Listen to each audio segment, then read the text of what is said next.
Welcome to Celebrity Remembrance.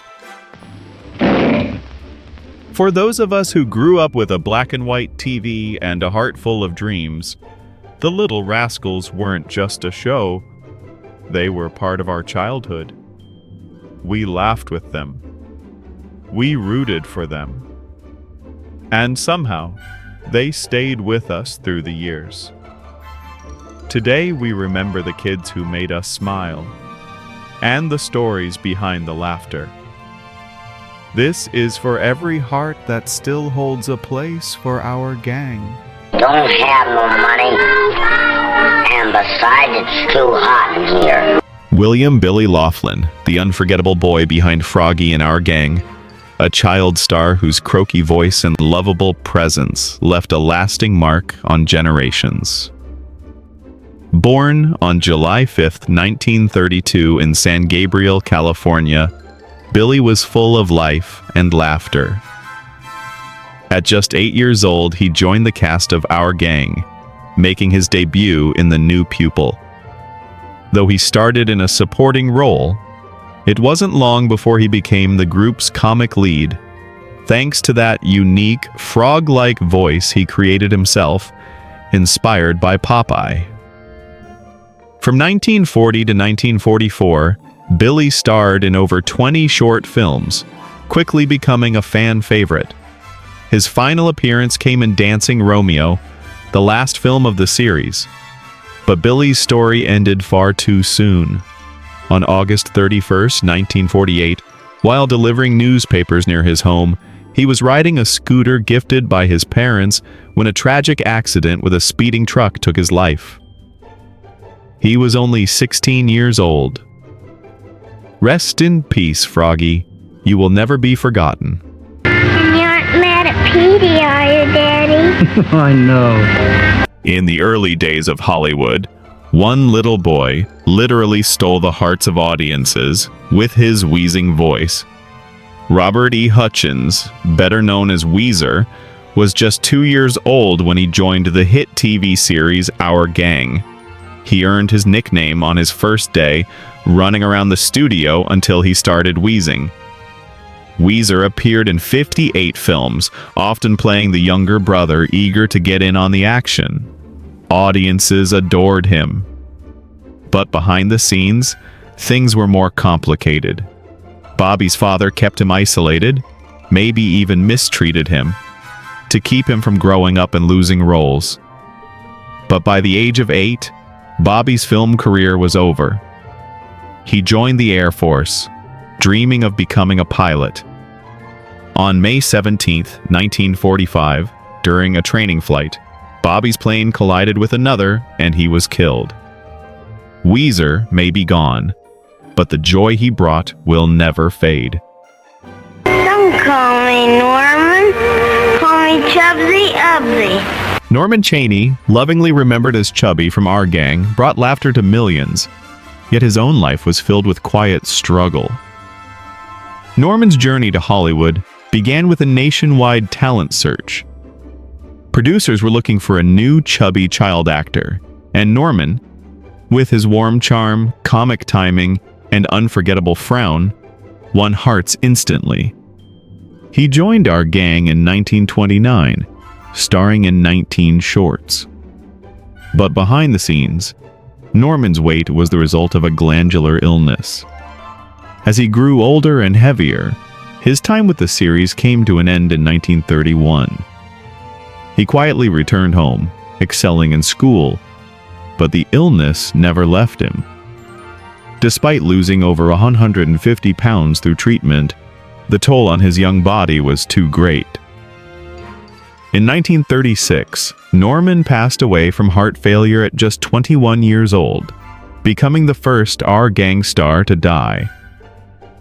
He was buried in an unmarked grave, until fans, decades later, raised money to honor him and his mother with proper headstones. You are so beautiful. Carl Switzer, the unforgettable Alfalfa, brought mischief, music, and that iconic cowlick to the hearts of millions. Born in 1927 in Paris, Illinois, Carl and his brother Harold had a knack for entertaining. A chance trip to California changed everything. At just 6 years old, Carl sang in the cafeteria at Hal Roach Studios. And in that moment, Alfalfa was born.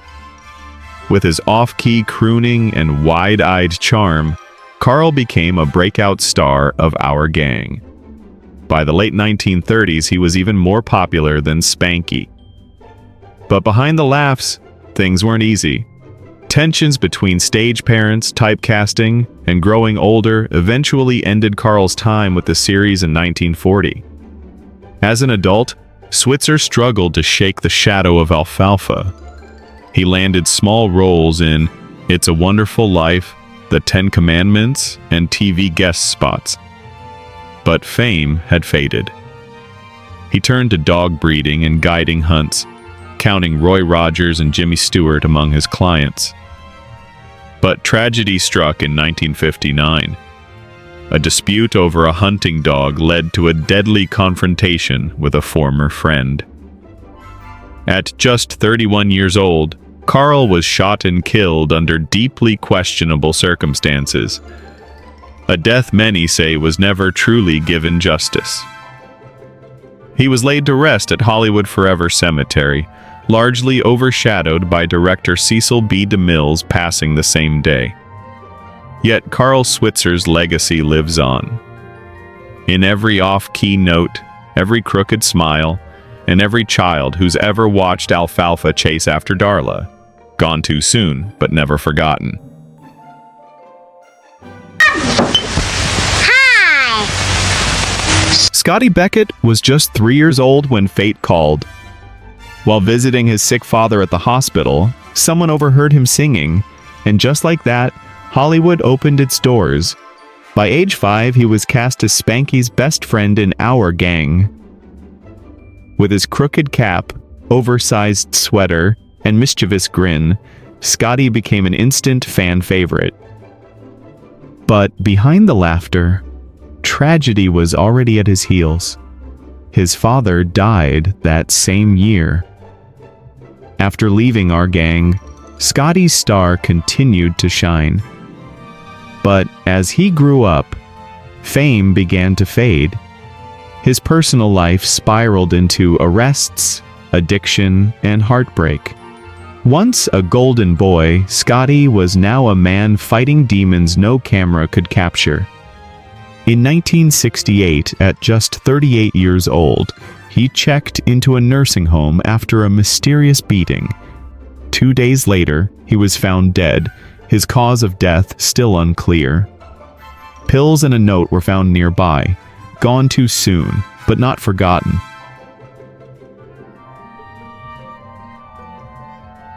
A candle lit once, I'm dazzled. She was the sweetheart of Our Gang.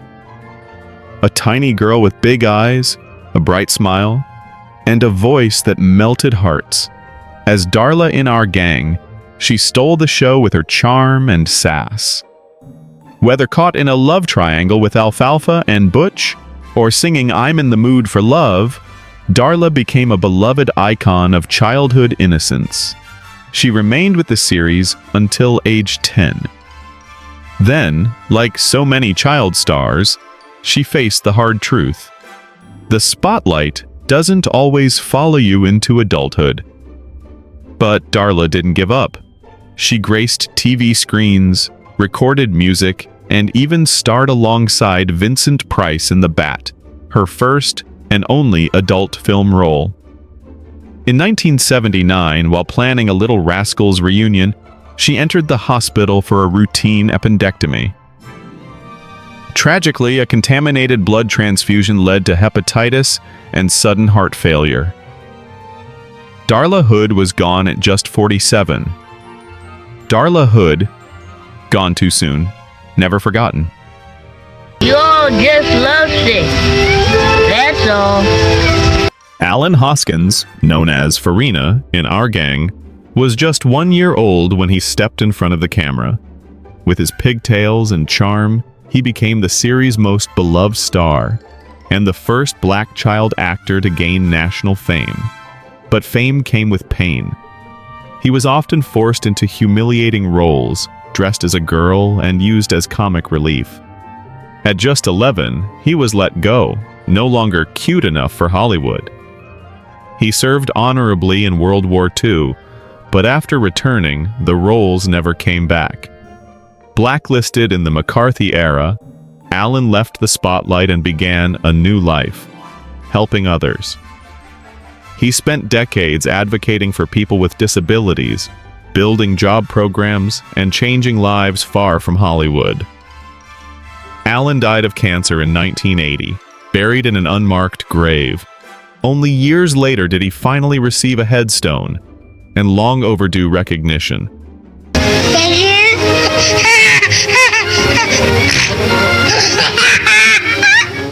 Before he could even tie his shoes, George McFarland, known to the world as Spanky, was a star. Born in Dallas in 1928, his charm first lit up billboards and bread ads.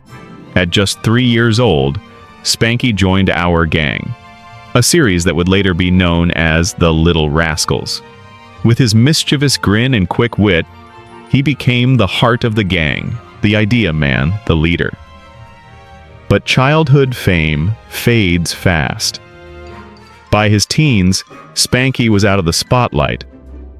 Typecast and forgotten, he worked ordinary jobs. At a soda plant, a hamburger stand, even a popsicle factory.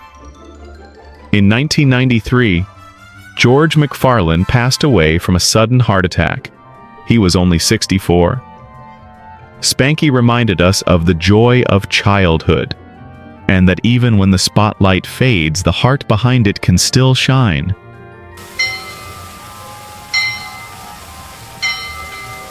Eugene Porky Lee was just a toddler when he joined our gang. Adopted and brought from Texas to California, he stole hearts with his chubby cheeks and the catchphrase O-tay. But Hollywood is tough. By age 5, he'd grown too tall and was quietly replaced. Eugene left acting, became a teacher, and only later in life embraced his past, calling himself a relic of history. He died in 2005 after battling cancer, but his smile lives on. Tommy Bond started as a sweet-faced boy in our gang, but he found fame as Butch, the lovable bully who tormented Alfalfa. After the series, he became the first Jimmy Olsen in Superman films, then spent years behind the scenes in TV. Tommy passed away just weeks before Eugene in 2005, leaving behind a legacy of laughter and mischief. You're darn right, it's Butch. He was only 5 years old, walking down a street in Dallas with his mother, when fate stepped in. A talent scout from Hal Roach Studios saw something special in little Tommy Bond, and just like that, his Hollywood journey began. At first, Tommy played small roles in our gang, but soon his talent shined, and he returned as Butch, the unforgettable bully who clashed with Alfalfa over Darla. Behind the scowl was a kind-hearted boy with a passion for performing. In his later years, he proudly celebrated his roots, calling the Little Rascals a piece of American history. Tommy Bond passed away in 2005, just days after his 79th birthday. But his legacy still echoes through the laughter of generations who grew up watching our gang.